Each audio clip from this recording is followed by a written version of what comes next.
लखन सिया रामचंद्र की जय।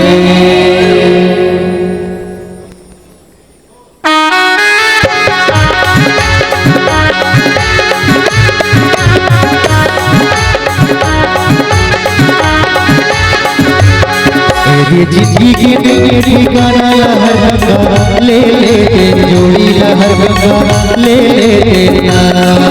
जिंदगी के नए ठिकाना लहर गंगा ले ले जोड़ी लहर गंगा ले लेना। जिंदगी के नए ठिकाना लहर गंगा ले ले जोड़ी लहर गंगा ले लेना।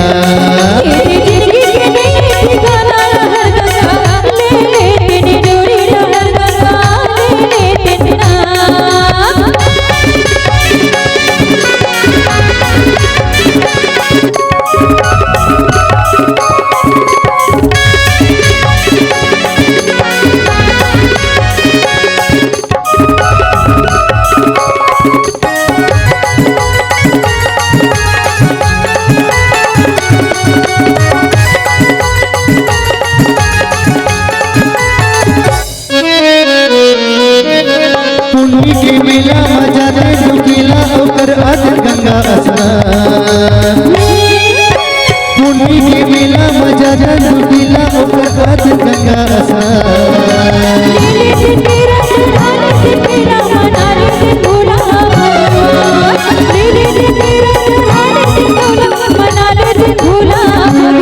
काया माया के नहीं ठिकाना, काया माया के नहीं ठिकाना तीरथ में घुमा दे जोड़ी की जगह में घुमा देना।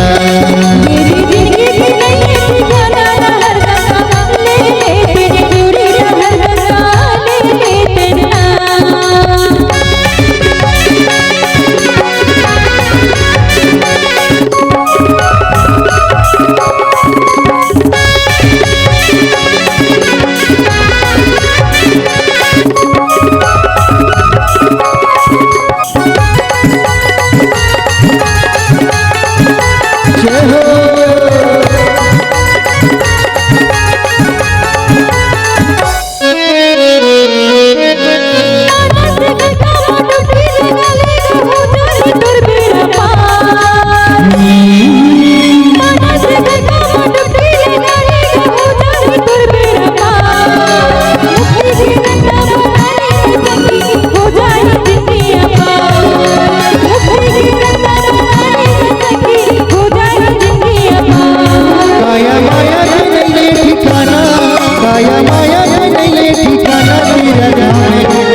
घुमा देना।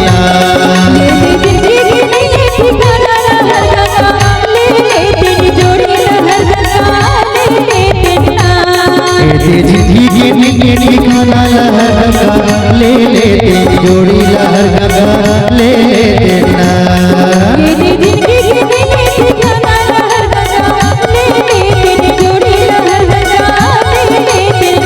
जोड़ी गंगा ले ले जोड़ी लहर गंगा ले लेना।